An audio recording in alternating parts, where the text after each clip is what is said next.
Hola a todas, hola a todos.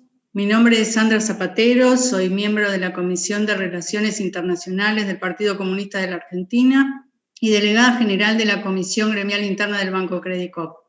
Junto con el Frente de Adultos Mayores, la ELAF y la UIS Jubilados de Argentina, decidimos organizar este conversatorio en el marco del feroz ataque que el imperio arremete nuevamente contra los gobiernos populares de nuestra América, sin obviar también el crecimiento acelerado que viene teniendo la República Popular China, gobernada por el Partido Comunista Chino, sobre todo en su relación con el resto del mundo, a través de esa gran iniciativa de la Franja y la Ruta, a la que se van incorporando cada vez más países en los que China no tiene ningún interés de ocupación, sino todo lo contrario, colaborar con el crecimiento en una iniciativa donde ganan todos.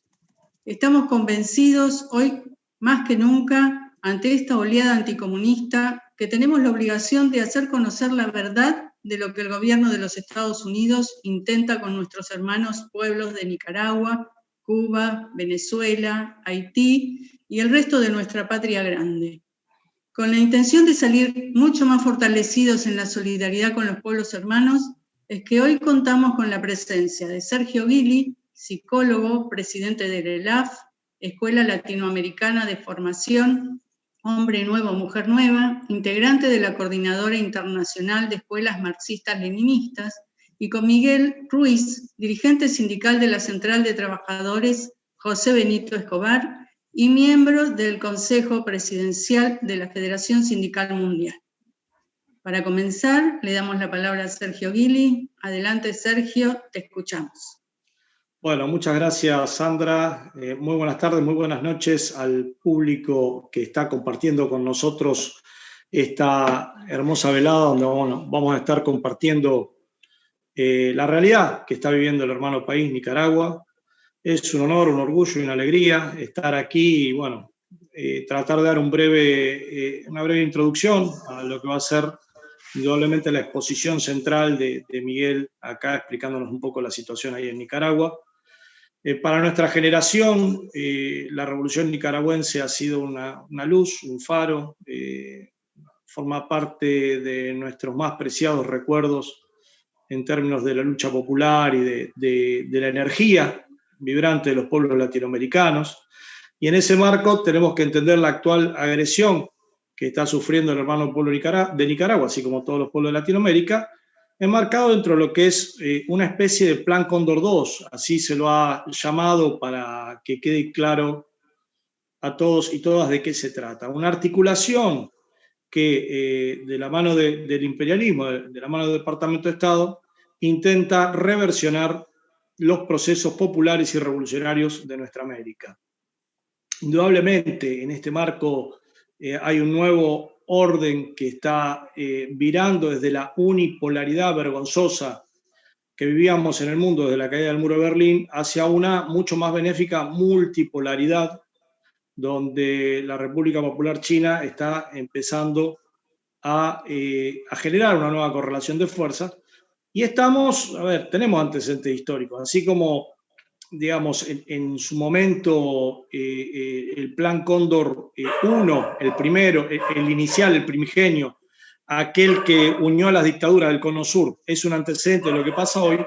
También tenemos un antecedente en lo que fue la época de la primera independencia, cuando ahí por 1815, por 1816, los países, las colonias, las excolonias, empezaban a independizarse o volvían a manos de los realistas, ¿no? Y esto es lo que está pasando en América Latina. Recientemente el establishment peruano se ha dignado, después de mucha ida y vuelta, a darle a Pedro Castillo la presidencia y efectivamente marchamos en Chile hacia unas nuevas elecciones donde al parecer van a haber opciones más radicalizadas hacia la izquierda, lo que fue históricamente desde la Unidad Popular, ¿no?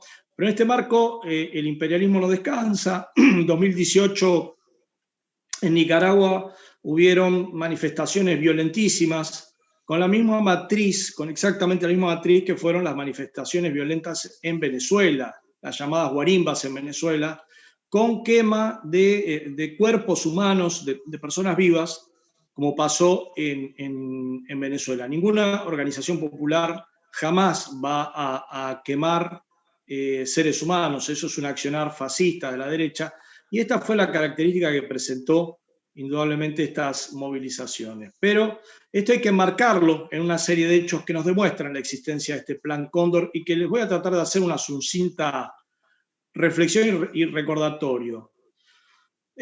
Vamos a arrancar desde el levantamiento de los prefectos opositores en la Media Luna de Bolivia en 2008, el golpe a Manuel Zelaya en Honduras en el 2009. En Ecuador, en el año 2010, tuvimos ese terrible levantamiento policial contra Rafael Correa. En Paraguay, en el 2012, golpe institucional contra Fernando Lugo. Las guarimbas en Venezuela del 2014, con asesinatos selectivos de gran crueldad. Recordamos a Eliezer Oteiza y Robert Cerro entre ellos. 2016, golpe de Estado institucional contra Dilma Rousseff. En el 2017, un juez pide la prisión de Cristina Fernández de Kirchner en Argentina. En el mismo mes, pero en el año siguiente lo meten preso a Lula en Brasil. Protestas en Nicaragua, siguiendo el modelo de las guarimbas, como ya habíamos dicho, venezolanas, hasta con el mismo hashtag, SOS Venezuela, SOS Nicaragua, ahora tenemos SOS Cuba, el hashtag en Twitter. En junio del 2018, el FMI le da un préstamo que arroja a nuestro país, a la Argentina, al Fondo Monetario Internacional, después de que habíamos ganado importantes grados de libertad.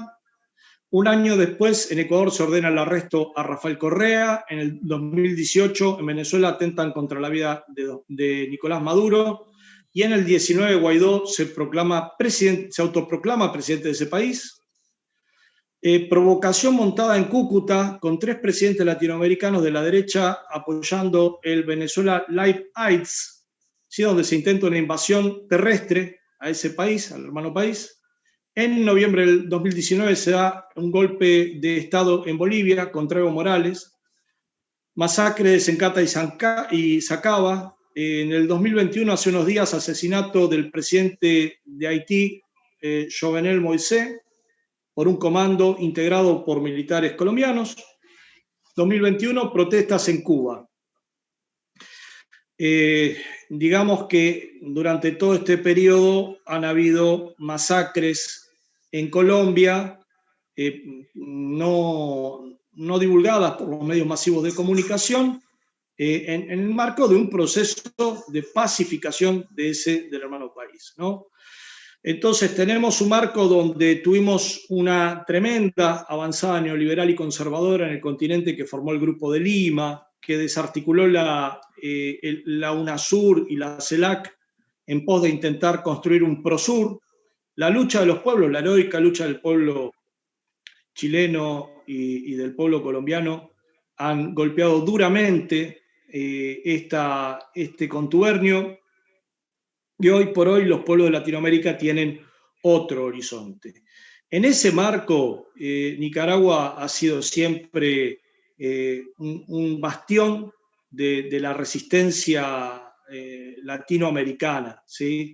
Lo que ha gastado el imperialismo para tratar de destrozar, de subvertir, de destruir a la revolución nicaragüense es inconmensurable, y ese pueblo heroico ha resistido todos los embates, ¿no? Me parece que en este marco es que tenemos que ver la lucha que está llevando adelante el pueblo nicaragüense, digamos, una lucha que ya no es lucha de batallones, como era de lucha armada, como era de unidades armadas, como era en la década de los 80, contra la contra, ¿sí? Sino que es una guerra de cuarta generación, donde los métodos de combate, donde las líneas ya son difusas, donde la propaganda y la acción psicológica juegan muy fuerte, donde no te destruyen un país con bombardeos, sino, por ejemplo, te construyen como hicieron con El Salvador, te construyen una organización criminal como son las maras, te la construyen en Estados Unidos y después, una vez que están construidos, te las exportan a tu país. donde las guerras son financieras, de diplomacia, de transformarte el Estado en un narcoestado. Digamos, todo esto es lo que hoy está pasando en Centroamérica. Y ahí es donde el Frente Sandinista de Liberación Nacional, el Frente de Nicaragua, está resistiendo heroicamente, digamos, todas estas intervenciones e injerencismos. Por estos días, no nos olvidemos, acá Argentina, a toda Latinoamérica, el intervencionismo ha sido brutal. Por un lado, Steve Bannon, uno de los que está construyendo la ultraderecha a escala mundial, que viene acá como Pancho por su casa, se dice en Argentina. También el señor Craig, que es el jefe del Comando Sur, ¿sí? Craig Faller, el jefe del Comando Sur, ha venido aquí a Argentina a decirnos que nosotros importemos vacunas de China y de Rusia, atenta contra la seguridad hemisférica de los Estados Unidos. Digamos, este es el nivel de injerencismo que tenemos. En este marco, entonces, entender cómo es esta guerra de cuarta generación, que ahora se habla de quinta y hasta de sexta generación, cómo podemos entender cómo, por ejemplo, movilizaciones que aparecen como populares, en realidad son movilizaciones orquestadas por la derecha en el marco de la teoría de las revoluciones de colores, nos va a permitir claramente entender la dimensión de la lucha que estamos enfrentando y de las tácticas que el enemigo está usando. Así que no mucho más, simplemente decirles que en estos momentos, mientras estamos dando esta charla, buques contrarrevolucionarios se están dirigiendo a las cercanías de las aguas jurisdiccionales de la República de Cuba, en una provocación que puede escalar de una manera muy, muy complicada, ¿sí? Entonces, hoy más que nunca, las cuerdas de la solidaridad internacionalista tienen que estar tensadas y tenemos que tener en claro que hay una provocación a escala continental y que por lo tanto tenemos que estar claros en términos de los argumentos para poder también difundirlo y para poder entender, bueno, la dimensión que requiere esta guerra de cuarta generación en torno a los argumentos, pero también en torno a las herramientas que hoy tenemos que aprender a usar y a trabajar desde el campo popular, ¿sí? Las redes sociales son una herramienta fundamental de esta guerra de cuarta generación y por lo tanto el campo popular tiene muchísimo camino por recorrer en este sentido, por lo menos en nuestro país. Sin más, esperando haber cumplido con la promesa de brevedad, le doy la palabra al compañero Miguel Ruiz. Gracias, buenas tardes, buenas noches. Agradecer este espacio, este momento de poder intercambiar, de poder explicar un poco la situación de Nicaragua, de compartir algunas ideas y propósitos desde la perspectiva del movimiento sindical, desde la perspectiva del movimiento que nosotros representamos. Decir que para mí es un placer, un honor siempre hablar con los argentinos. Mis experiencias han sido sumamente positivas. En la época de los 80 que mencionaba Sergio, yo atendí varias brigadas de argentinos, como cualquier cantidad de brigadas que venían acá solidarios y se iban a internar a la montaña, ¿no? Entonces tenemos incluso algunos de ellos todavía viven acá en Nicaragua. Se quedaron definitivamente, ¿no? Y otros regresaron. Pero bueno, le agradecemos esa solidaridad infinita y ese respaldo que siempre, bajo distintos momentos y circunstancias, la solidaridad de los revolucionarios, de los progresistas argentinos siempre ha estado al lado de Nicaragua. Y eso para nosotros es invaluable, no tiene precio. Informar y decirles que estamos cumpliendo 60 años como partido político de fundación, el Frente Sandinista de Liberación Nacional. Sandra realmente me volvió a confirmar esto.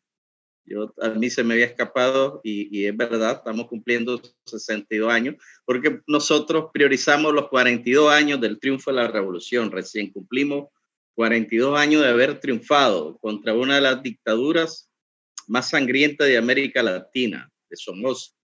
Y bueno, y lo celebramos no como hubiésemos deseado.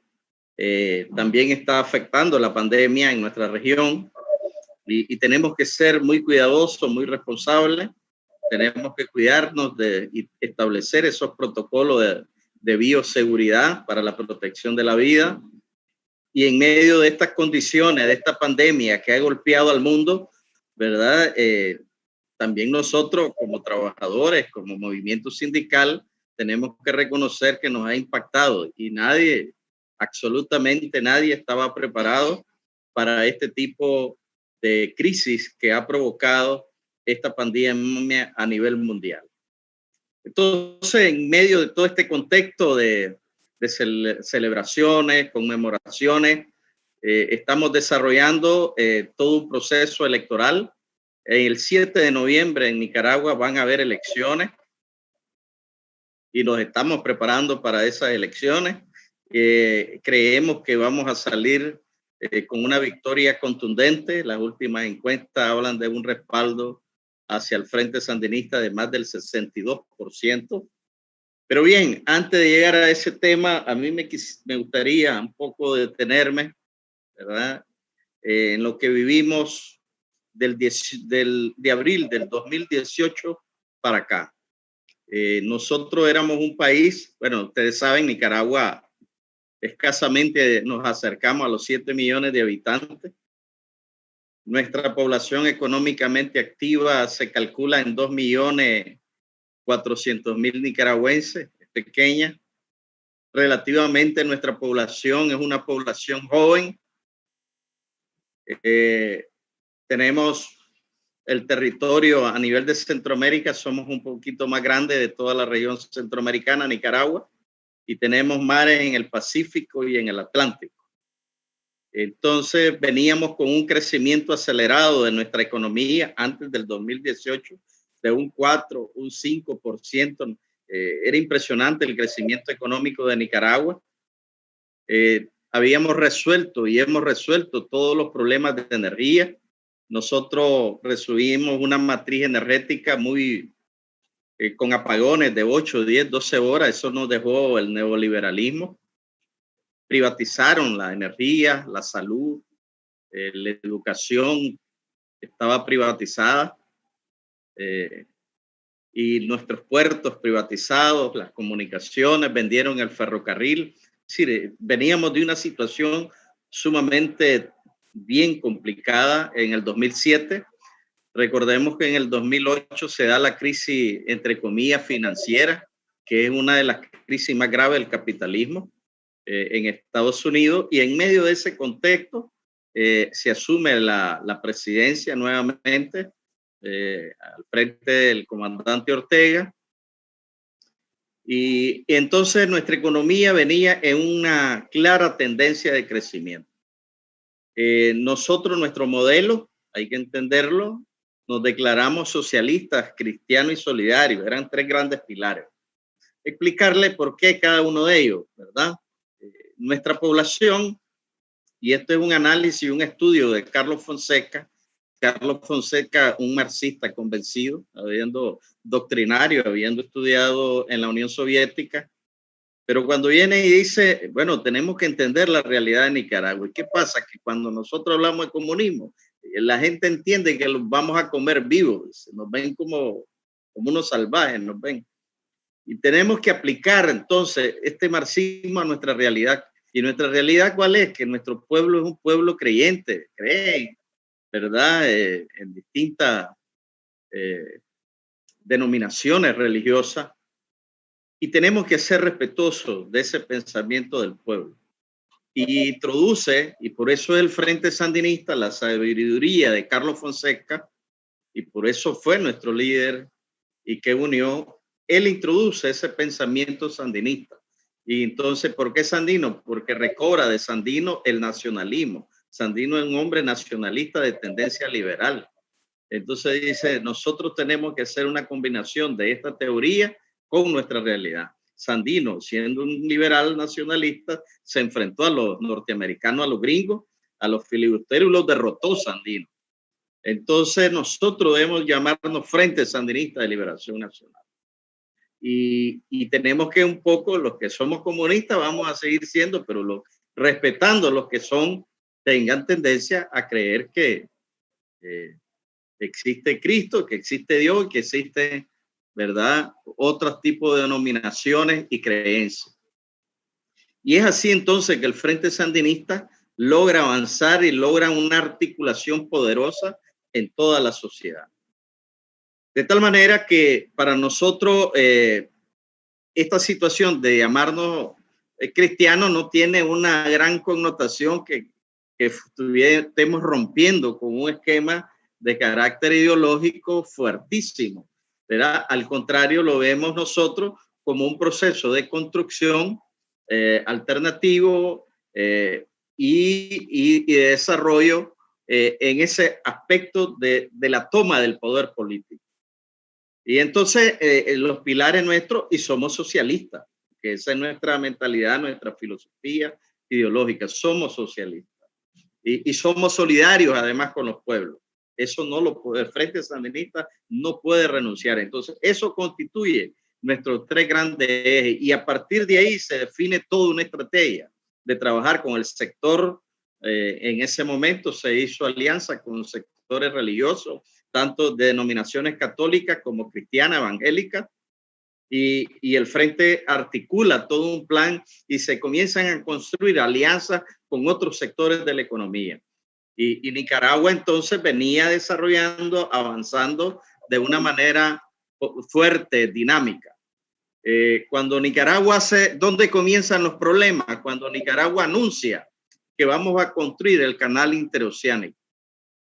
Entonces eso fue una cosa que comienza a crear problemas y el imperio comienza a generar preocupados, ¿verdad? Porque nosotros tenemos todas las condiciones desde el punto de vista geográfico de construir un canal interoceánico, porque tenemos costa en el Atlántico y en el Pacífico. Y eso posibilitaría, y además un canal mucho más grande que el que tiene Panamá. Y siempre lo dijimos, no es competencia con Panamá. Resulta que ahora hay barcos de mayor calado, le llaman, es decir, más grandes, de tercera generación, que ya no pueden pasar por el canal de Panamá porque es muy angosto ese canal. Y se requiere un canal mucho mayor. Es importante explicar eso. En otro momento le podríamos dar los datos y las dimensiones para entender el fenómeno, que no es natural que quieran provocar una crisis. Entonces comienzan a agarrar movimientos de campesinos, organizarlos y que se pronuncien en contra del canal financiado. Y ahí surge el movimiento famoso campesino, financiado por Estados Unidos en contra del canal. Los que se levantan en armas, ¿verdad? Y comienzan a provocar incidencias militares, principalmente en la parte atlántica y en la parte de Chontales, de nuestra región central. Nosotros, ese es un eje que molestó muchísimo y a partir de ahí generan toda una articulación, ONG, fundaciones, grupos de solidaridad de Estados Unidos, comienzan a financiar a estos movimientos para generar desestabilización. De tal manera que después agarraron un argumento muy fuerte que tenía que ver con los problemas de carácter social. Comienzan a generar noticias falsas y a provocar, además del canal, comienzan a provocar que están secuestrando niños, que las mujeres están siendo violadas y todas esas noticias comienzan a crear todo un clima, ¿verdad?, de inseguridad, de alarma y que en Nicaragua algo está pasando mal y que hay que atender. Es decir, y comienzan a generar una ola de especulación, ¿verdad?, a nivel nacional e internacional, que en Nicaragua no hay respeto a los derechos humanos. Y eso es diario, ¿no? Una cuestión permanente. Y recibiendo muchos millones de dólares, muchas fundaciones, muchas ONG, financiados por la AID, la NET, la USAID y otras organizaciones, la Fundación Soros, entre otras fundaciones, ¿verdad?, que comienzan a invertir mucha cantidad de recursos. Y es así entonces que en medio de todo este respaldo, construyendo carreteras, tenemos por primera vez en la historia, unimos el Pacífico con el Atlántico. Hay carreteras, se puede viajar vía terrestre. Antes solo podíamos viajar por avión. Hoy la salud es gratuita, la educación es gratuita, tenemos un 6% para las universidades, para los que no puedan estudiar. Hemos logrado la matriz energética, cambiarla, más del 50% de nuestra energía renovable ahora en Nicaragua. Tenemos las mejores carreteras de Centroamérica, tenemos programas de viviendas sociales para la gente más pobre, con acceso y con financiamiento para el que quiera adquirir una vivienda de carácter social. El Estado, el gobierno le facilita aproximadamente $2,000 y después de eso él inicia a pagar su vivienda, ¿verdad? El que tenga acceso. Esos programas de vivienda están a nivel nacional. Hemos construido 22 nuevos hospitales, nuevecitos, en la costa atlántica, donde nunca habían existido centros de salud, hospitales. Hace una semana inauguramos una universidad para los Mayangna. Los Mayangna es una comunidad indígena nuestra en el centro del Caribe nuestro. Eso nunca habían existido, no podían ni salir a la escuela. Bueno, la revolución, el gobierno le llevó una universidad solo para ellos en la montaña. Y ese es el impacto que está teniendo la revolución en todos los sectores de la economía, en todos los sectores sociales, en las comunidades. Y entonces ellos no se explican, ¿verdad? Desde su lógica capitalista, de su visión, cómo el Frente logra tener tanto apoyo y tanto respaldo de un 62%. Entonces no les queda más que mentir, calumniar, desarrollar los ataques despiadados. Entonces ellos agarraron en el 2018 un problema de la seguridad social, por cierto, mal manejados por nuestras autoridades del Instituto de Seguridad Social y por el gobierno, mal manejado. Nosotros lo criticamos y lo cuestionamos porque hay que decir que hay cosas buenas, pero también tenemos cosas no buenas, ¿no? Que no funcionaba. Este tema del seguro social fue mal manejado. Se planteó una reforma a la seguridad social en el tema, por ejemplo, que tenía que ver en la edad de jubilación, en las semanas de cotización. Nosotros nos podemos jubilar a los 60 años. Son 750 semanas para tener cotizadas para poder jubilarnos. Y el tema del monto del pago de la cuota laboral del 12%. Esto, ¿verdad? Es lo que tenemos, pero se planteaba un incremento hasta 1,000 semanas de cotización a los 65 años para jubilarse y el incremento en la cuota.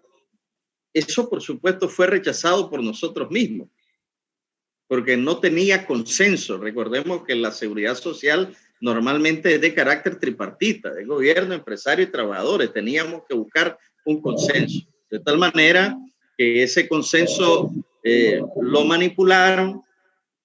La derecha se montó en ese conflicto, aunque el gobierno después tuvo que rectificar su error y volvió a la normalidad. Ellos continuaron y lanzaron una campaña de lanzarse a las calles y comienzan a inventar los muertos y comienzan a inventar las agresiones y comienzan a hacerse cuando eso se le va cayendo, entonces ellos comienzan a ejecutar su propio plan. Y tenemos que reconocer que nosotros no estábamos preparados para ese tipo de campaña. Era una campaña mediática en todos los medios de comunicación, todas las plataformas digitales que se le ocurran, todos los WhatsApp estaban intervenidos, las páginas de Facebook, etcétera, y comenzaban a generar todo un montón de noticias que bueno, ya Daniel se fue, la familia se fue, que Daniel está muerto, ¿verdad? Entonces, y había una situación y una atmósfera sumamente difícil. Por supuesto, el sandinismo aquí se puso a prueba, los años de lucha nos pusimos a prueba y dijimos, aquí hay un ataque mediático, tenemos que resistir que esto pase.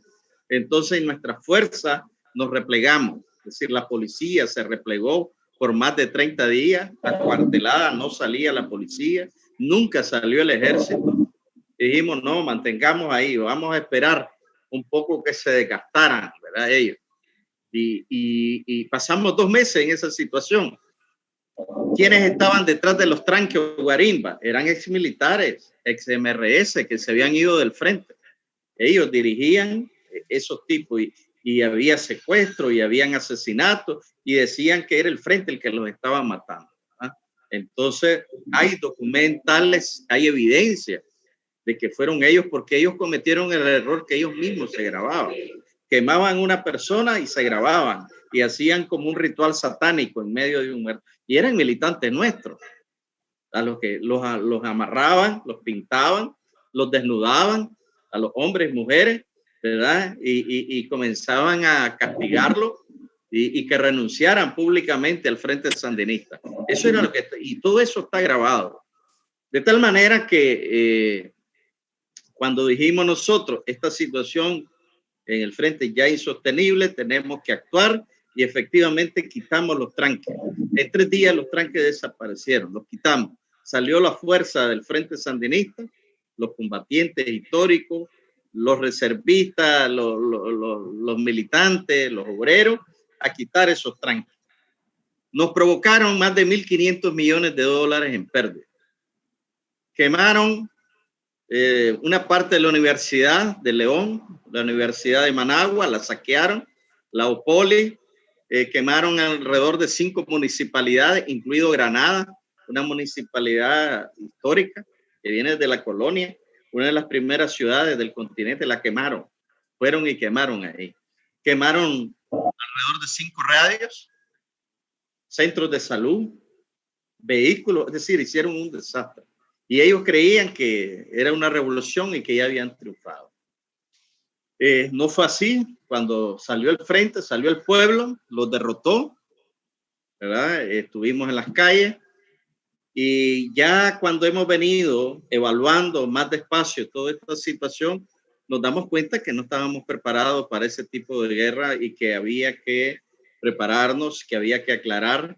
Ante la opinión pública ha sido muy débil también nuestra explicación sobre esta problemática, y ahora que se ha investigado la situación nos damos cuenta, porque antes se especulaba que eran 18 o 20 millones de dólares que habían invertido. No, estamos hablando de 780 millones de dólares los que han invertido estos señores en 3 fundaciones. La que manejaba la señora de los Chamorros, y por eso está presa, no por candidata, sino por delincuente. Ella y su familia, Carlos Fernando, manejaban, solo ellos tenían alrededor de 40 empresas. Es decir, que esta semana, pues, por ejemplo, es un programa de Carlos Fernando, es una empresa. Confidencial, que es una edición, un boletín, es otra empresa, por ponerle un ejemplo. Y cada una de ellas tenía financiamientos diferentes. Después tenían Café con Vos, otro programa con otro tipo de financiamiento. Tenían un programa 100% noticias televisadas, otro tipo de financiamiento. Entonces, y eso utilizaron la Fundación Violeta Barrios de Chamorro para desarrollar y lavar toda esa cantidad de dinero. ¿De dónde venía el dinero? De AID, de la USAID, ¿verdad? De la Fundación Soros, la más importante penetrando, y también de la Unión Europea. Igual tenían un centro de estudio que era FUNIDE, donde está el otro Chamorro, que es primo de los otros Chamorros, manejaba FUNIDE, que era una fundación y dirigida por los banqueros, ¿verdad? Ahí estaba la cúpula de los bancos privados del país, FUNIDE, y esa era la que manejaba la plata. Utilizaban la Fundación Violeta, pero a través de este sistema FUNIDE, que era una ONG manejada por los banqueros, ellos administraban la plata que le daban a todo este tipo de gente para desestabilizar. Y el tercer bloque era un bloque que estaban las universidades y gente vinculada a lo que fue el ex-MRS, que eran como los grupos de choque. A esto le llegaba el financiamiento para desarrollar las actividades de movilización y desestabilización. Esto ha sido ya desenmascarado, todavía está el proceso cumpliendo los procedimientos legales para procesarlos por la vía judicial. Entonces la Fiscalía ha actuado deteniendo y además de eso abiertamente en el Congreso norteamericano pidiendo sanciones contra Nicaragua y la intervención de Estados Unidos. Eso es inaceptable. Desde nuestro punto de vista, nosotros todos nuestros años, nuestras vidas, hemos luchado por la no intervención y por eso hemos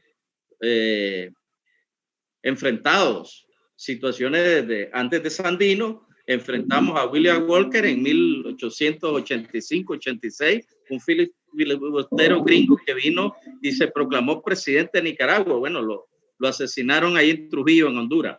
Los nicaragüenses lo sacaron en esa época a balazo. Y después vino Sandino, Celedón, etcétera, porque siempre hemos luchado por nuestra independencia. De tal manera, estimados amigos, compañeros, hay todo un plan, había todo un plan de desestabilización del gobierno, lo que se conoce como un golpe suave. Esa es la palabra técnica y que viene denominado del plan que hacía mención Sergio, el famoso Cóndor 2, que están aplicando en todo Latinoamérica y en otros países.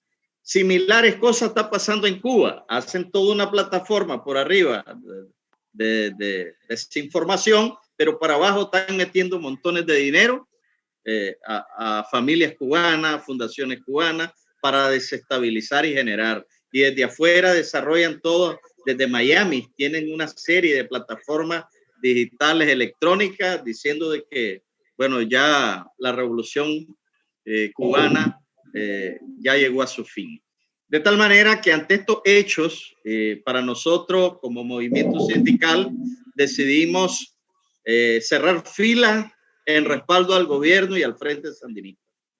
Decidimos nosotros que los obreros, las obreras, el movimiento sindical, no íbamos a dar un paso atrás, así como no lo dimos antes, no íbamos a darlo. Entonces, y le dimos todo y le estamos dando todo el respaldo político al comandante Daniel, al Frente Sandinista, porque creemos que en este proyecto revolucionario es revolucionario y creemos que los cambios y transformaciones que está haciendo el gobierno es en beneficio de la sociedad nicaragüense en su conjunto, en beneficio de los pobres, de las mujeres, de los campesinos, de los afrodescendientes, de los que no han tenido nada, y que eso es revolución, y que por eso luchamos, que por eso nos fuimos a la guerra desde muy jóvenes para defender este proyecto. Y esa es la fortaleza, entonces, que hoy celebramos a 42 años recientemente ese triunfo del Frente Sandinista de Liberación Nacional. Yo quisiera tal vez detenerme un poco por acá, porque hablamos de un conversatorio también, de hablar, de explicar, y sí quise explicar muy general, pero tratar de darle la esencia de este asunto, pero la idea es que podamos conversar, que tenemos muchos aciertos, pero también tenemos errores, compañeros, ¿verdad? Tengo que reconocer con humildad que también tenemos errores y que podemos equivocarnos o nos hemos equivocado y tenemos que rectificar. Si no rectificamos, nos enredamos, nos jodemos, decimos los nicas. Entonces, tenemos y creemos que este aspecto, por ejemplo, y siendo acto crítico, el tema internacional de la Brigada de Solidaridad, que era una fortaleza increíble de Nicaragua, en estos últimos años se nos debilitó este trabajo y tenemos que recuperarlo y tenemos que hacerlo. Y por eso yo saludo esta iniciativa muy positiva de ustedes, ¿verdad? Y que debemos de continuar trabajando y en estos tipos de intercambios que me parecen sumamente importantes. Gracias, Sandra, y me detengo ahí, ¿verdad, Sergio? Para que generemos tal vez un proceso de algún pregunta, intercambio, comentario que podamos desarrollar. Gracias, Miguel, gracias. Gracias, Nicaragua. Yo tuve el placer de estar en Nicaragua, de conocer Managua, el Puerto Salvador Allende, Chávez de las Luces, el chocolate granadiense o granadino, no sé cómo se dice. Granadino, sí. Un hermoso país, un hermoso volcán en Ometepe. Los que están acá, tomen a Nicaragua como un destino turístico porque tiene todo. Nicaragua tiene todo. Tiene un pueblo amoroso, tiene un pueblo que se le nota de adentro esa solidaridad que tiene el pueblo nicaragüense. Bueno, yo acá tengo algunas preguntas, pero me gustaría que le hagan los compañeros. Juanma Páez, vos querías hacer una pregunta. Juan Manuel, lo desilenciamos a Juan Manuel para que haga la pregunta. ¿Ahí? ¿Se escucha? Ahí se escucha. Lo que quería preguntar, ¿no es cierto? Si el apoyo ciudadano que están teniendo ustedes, digo, a ver, ¿cómo es ese apoyo teniendo en cuenta como un escudo, por llamarlo de esa manera, hacia los medios televisivos, bueno, todo lo que es la tecnología, Facebook, WhatsApp y todos los medios que bombardean por todos lados, que es la guerra esa, ¿no es cierto?, mediática. Y hasta dónde les creen a eso y cómo el pueblo los acompaña para contrarrestar todo eso. Esa era la pregunta. Gracias. No sé si voy contestando directo, Sandra, o hacemos un grupo de preguntas. Bueno, yo acá tengo otra del YouTube que dice, ¿qué expectativas tenés para los meses para los meses que vienen y para las elecciones? Perfecto. Después, dale. No tengo más yo. Si alguno más quiere preguntar. Sandra, hay una en el chat de Zoom, Nuria, que pregunta, las tratativas con capitales chinos para la construcción del canal transoceánico, ¿en qué estado se encuentra? No me parece. Sí.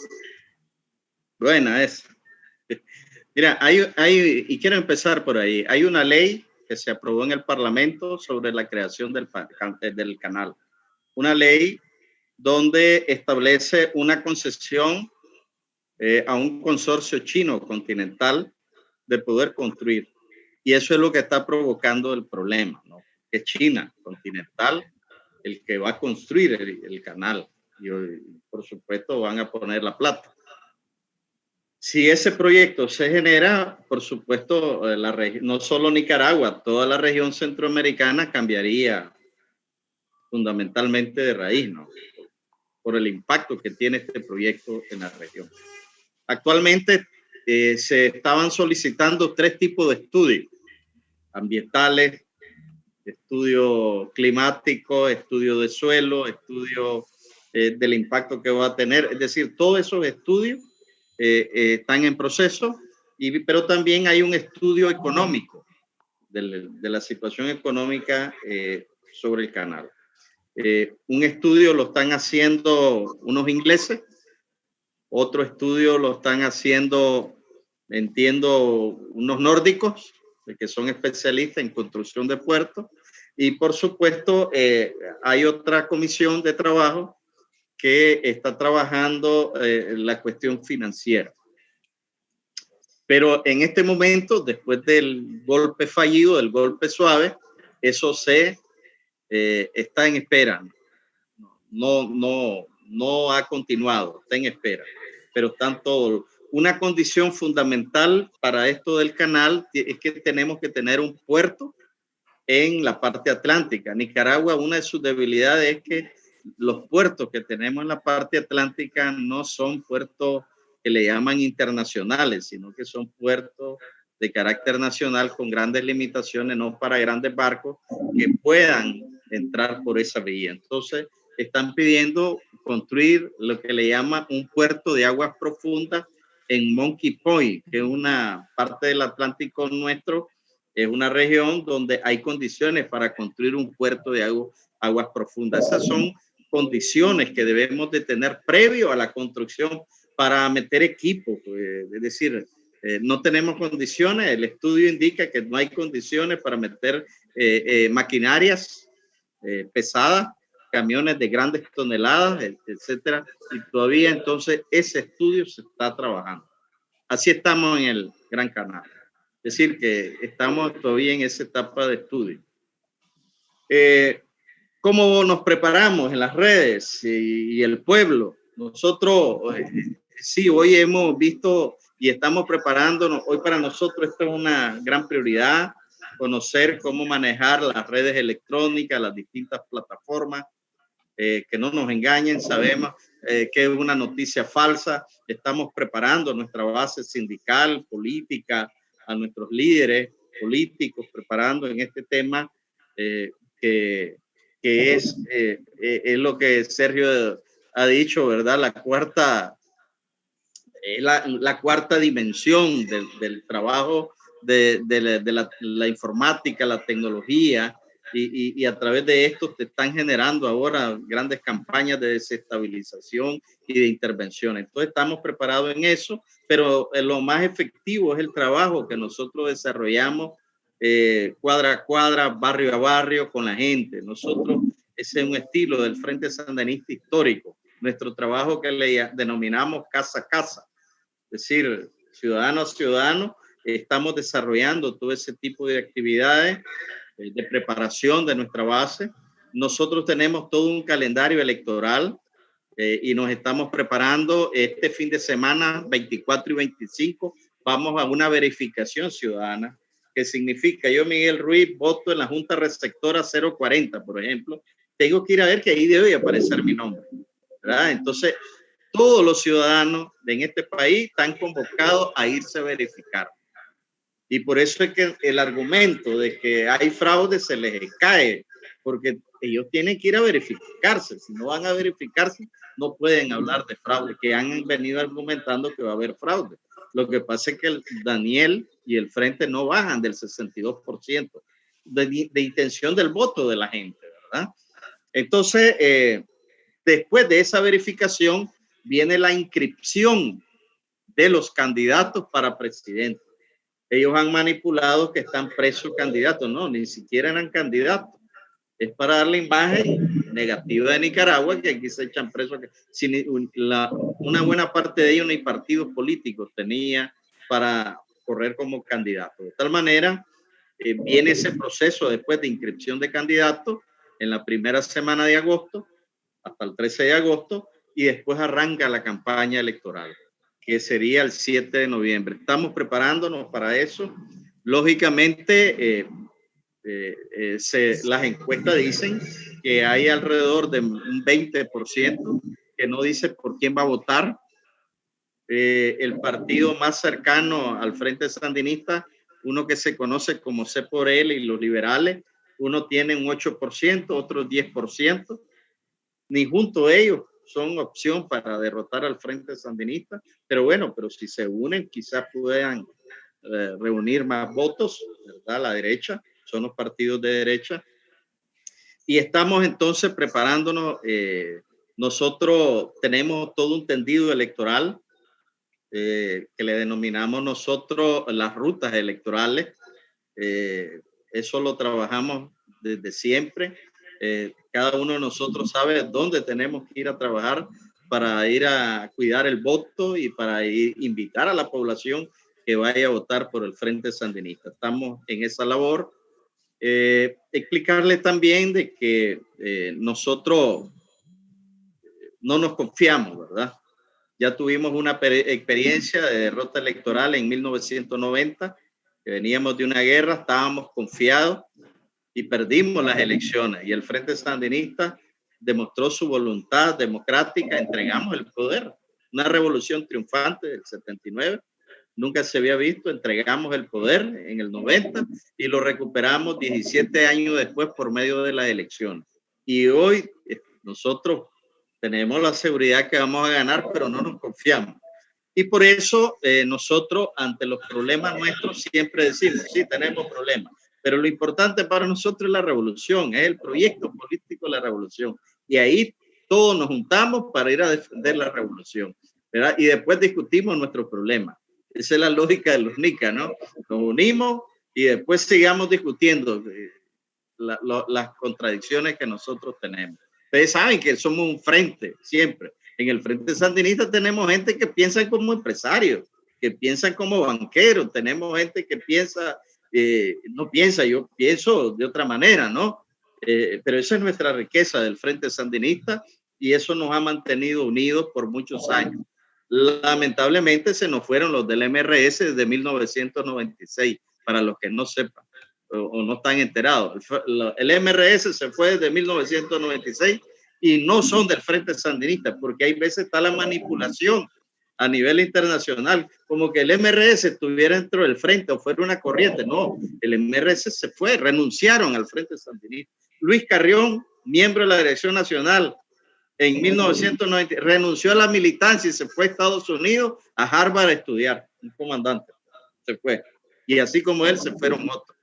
Entonces, y eso siempre lo manipulan ellos, de tal manera que esto es importante explicarlo, eso no son, ¿verdad?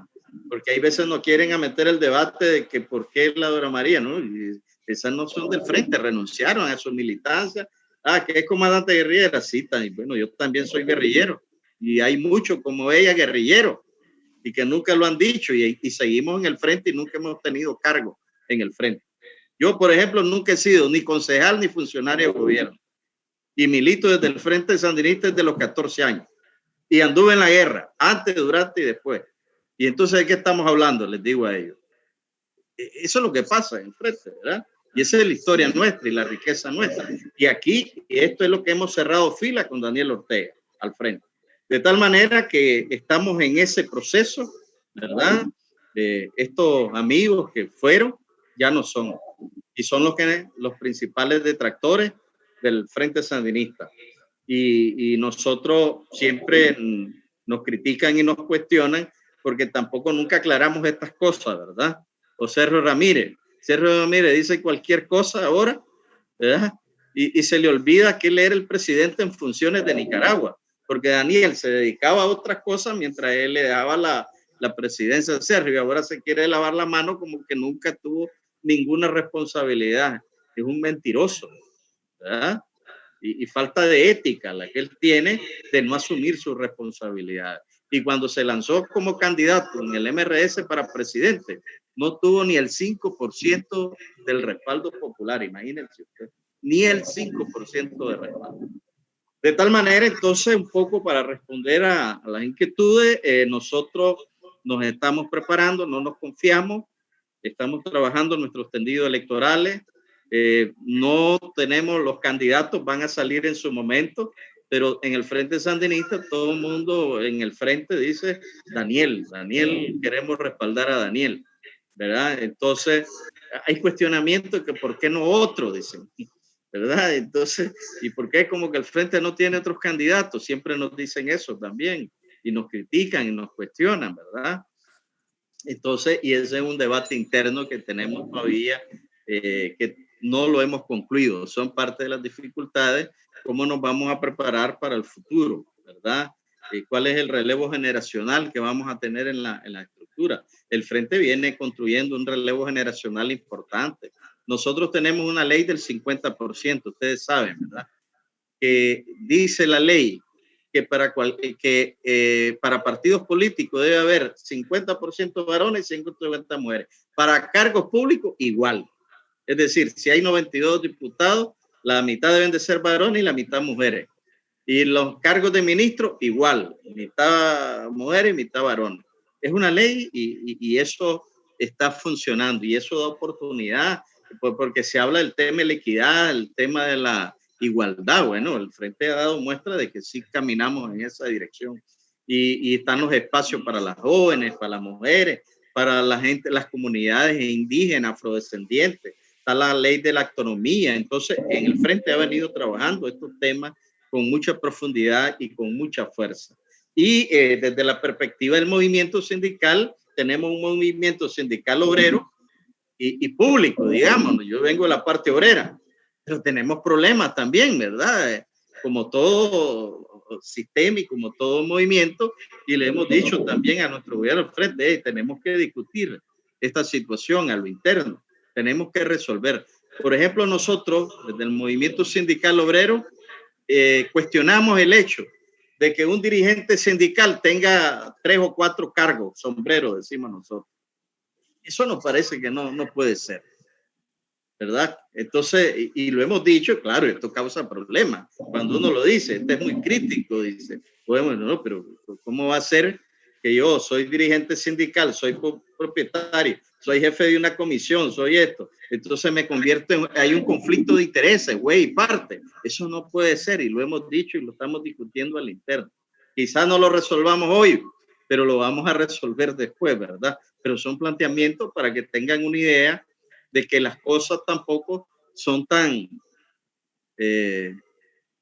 fraternas al interno. También tenemos bastantes discusiones. Tenemos más preguntas acá. Tenemos más preguntas. Miguel, primero decir que nos mandan saludos desde México, también nos mandan saludos de Concepción del Uruguay, de Entre Ríos. Acá tenemos varias preguntas y después Claudio también quiere hacer una. Juan nos dice, un elemento fundamental de la Revolución Cubana y de la Venezuela bolivariana es la unión cívico-militar. En este sentido, ¿cuál es la condición político-ideológica del ejército en Nicaragua? Omar nos dice, en tu relato hablaste del carácter de la revolución, socialista, cristiana y solidaria. ¿Hasta dónde hirió esa relación revolucionaria este golpe blando? Ya que en la Patria Grande ese sector ocupó en muchos lugares un papel contrarrevolucionario. ¿Vas anotando? Tengo dos más. Claro. Tengo dos más. Ricardo nos pregunta, me gustaría que nos comentes los logros concretos que se han logrado en la lucha contra la COVID-19 y a qué se le atribuyen. Y Carlos nos dice, si consideramos los sectores sociales, ¿existen en Nicaragua sectores medios que pueden complicar el progresismo? Y Claudio, que nos quiere hacer otra pregunta. ¿Dónde estás, Claudio? Sí. Bueno, ya yo te iba a preguntar sobre el tema electoral, cómo estaban preparados, más o menos lo respondió, y también preguntarle sobre el tema que sabemos que en Nicaragua hay más de una central obrera y cómo se comportan y cómo están alineadas, si todas las centrales apoyan al sandinismo o algunas están en contra y trabajan para la oposición. Eso nada más. Gracias. Gracias. La palabra es tuya. Bien, gracias por las preguntas y qué bien. Mire, el ejército, recuerden, cuando le decimos revolución, es que cambiamos todo el sistema. Policía, ejército, la estructura del Estado, todo cambió. Y el ejército nuestro tiene raíces revolucionarias sandinistas. Yo diría que uno de los mejores cuadros del Frente Sandinista quedaron en el ejército, ¿no? Sin quitar mérito a los otros que se fueron para otros. Pero el ejército quedó dotado de muchos cuadros históricos del Frente Sandinista. Y ese ejército sigue fiel al Frente Sandinista. Claro, tiene un carácter nacional. La derecha le cambió el nombre, era Ejército Sandinista, Popular Sandinista, ahora se llama Ejército Nacional, pero es un ejército comprometido con la defensa de la soberanía, ¿verdad? Con la defensa nacional y comprometido con el proyecto del pueblo. Un ejército del pueblo, así se denomina, y así está en sus principios. El ejército sigue ahí, lo han querido corromper, pero está firme el ejército. Igual la policía, ¿verdad? La han querido debilitar. La policía sigue firme también al lado del pueblo, al lado del Frente Sandinista, y son dos instituciones con mucha fortaleza que dan un gran respaldo al frente y al gobierno, ¿verdad? En la policía, recordemos que es un órgano más público, se presentan mayores dificultades, mayores problemas, el combate al narcotráfico, el tema del terrorismo, el tema que tiene que ver con migraciones. Entonces la policía está inmediatamente también enfrentada y contaminada con este tipo de conflictos. Pero están firmes. hay una alianza estratégica con ellos, ¿verdad? Y han querido manipular de que el ejército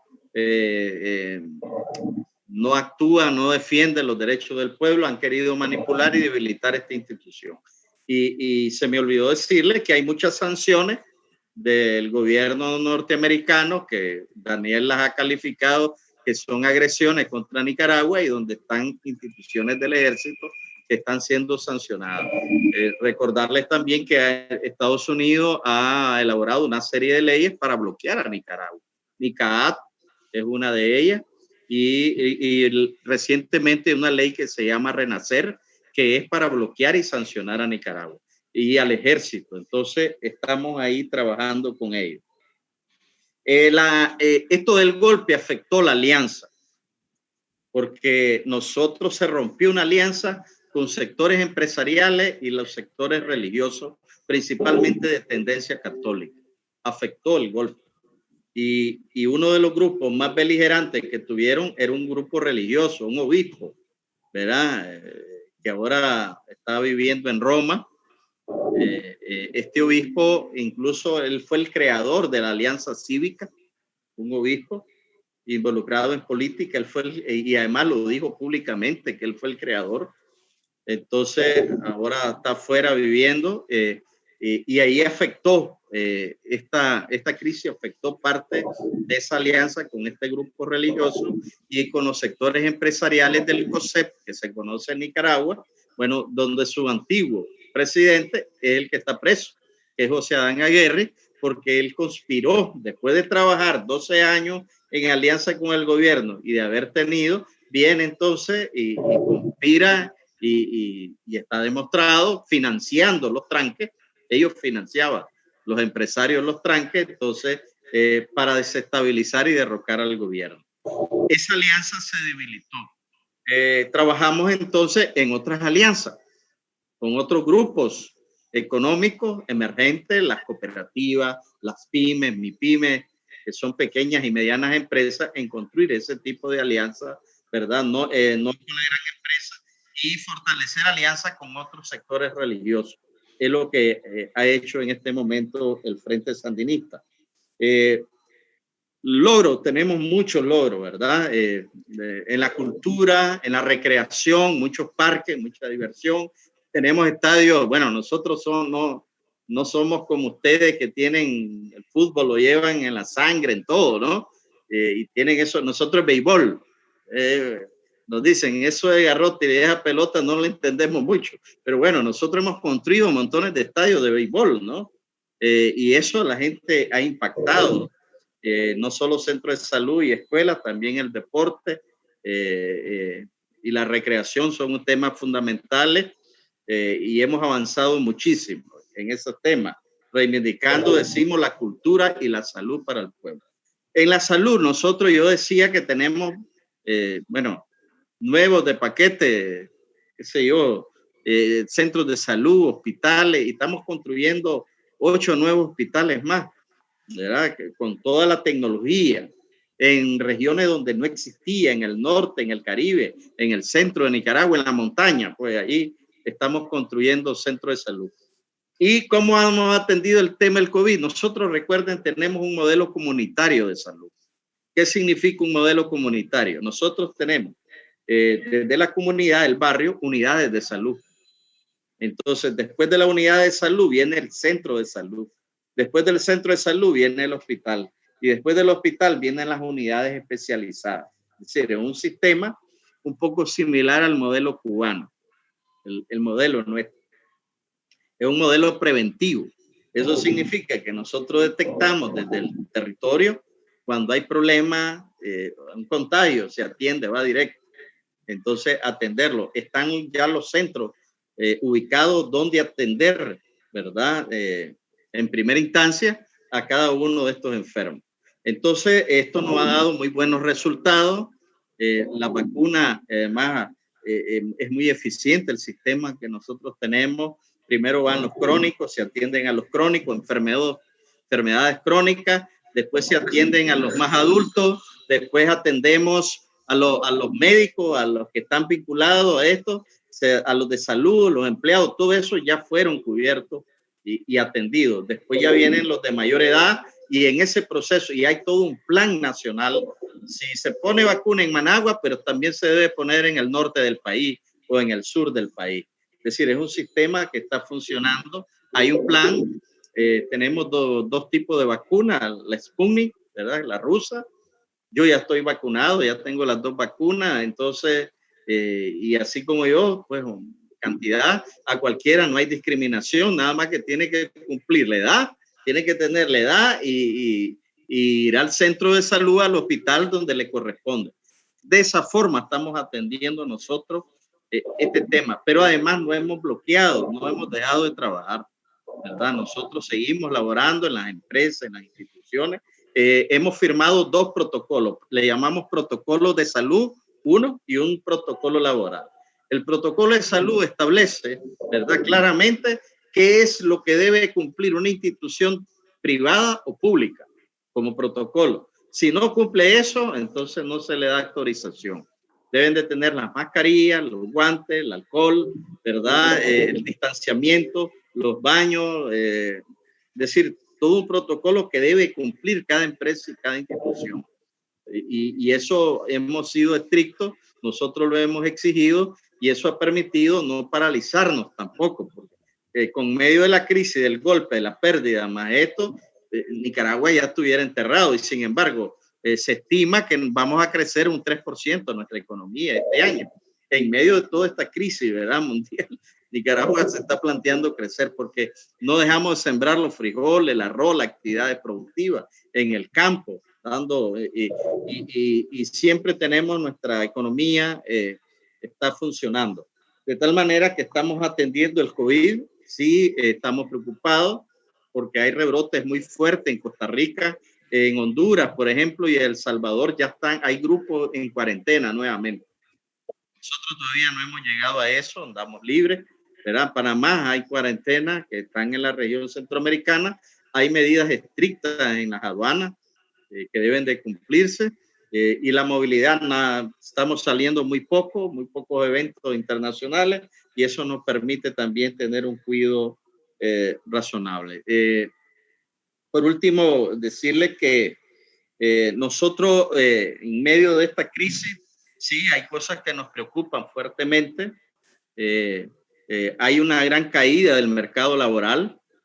Hemos perdido casi 30 millones de empleos en la región latinoamericana. De esos 30 millones, 13 millones son mujeres. Yo acabo de terminar una región, yo atiendo sectores de maquila y zona franca en Centroamérica.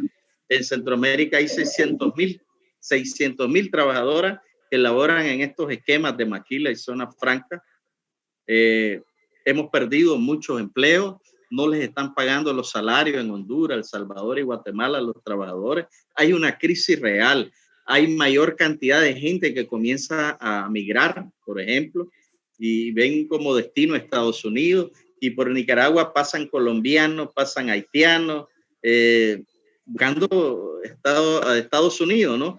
Y en Honduras, contingentes de hasta 5,000 personas se reúnen en un parque para ir y salen caminando en caravana hacia Estados Unidos. Porque recuerden que en Honduras tiene fronteras con El Salvador y Guatemala. Entonces se van por vía Guatemala queriendo pasar, ¿no? Y realmente hay un caos sobre estos temas. Hay una crisis muy fuerte, nos preocupa, nosotros le hemos dicho al gobierno estos temas, producto del mismo COVID, el tema del empleo está afectándonos, los servicios sanitarios se han debilitado, están en estos países al tope, y creo que es una situación que todo nos debe de preocupar, ¿verdad? En el mundo, en Latinoamérica, y nosotros que somos países que nos dicen en vía de desarrollo, pues los países más pobres. Pero bueno, estamos en medio de esa lucha. Saludar a los amigos, ahí miro a Sergio. Hola Sergio, estamos ahí trabajando.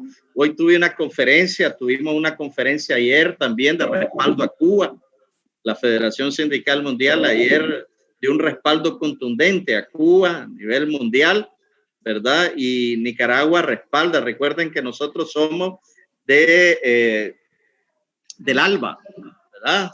Nicaragua es parte del ALBA, Cuba, Venezuela, Bolivia estamos metidos como proyecto político, económico y social, somos parte del ALBA. Entonces tocan a Cuba, tocar a Nicaragua, tocar a Venezuela, tocar a Bolivia, es porque es una alianza no solo de carácter económica, sino es social, es política en el ALBA, y en ese sentido, pues nosotros estamos muy comprometidos en respaldar a nuestros hermanos cubanos, y ayer dimos un gran respaldo de la Federación Sindical Mundial de solidaridad y de apoyo total a la revolución cubana.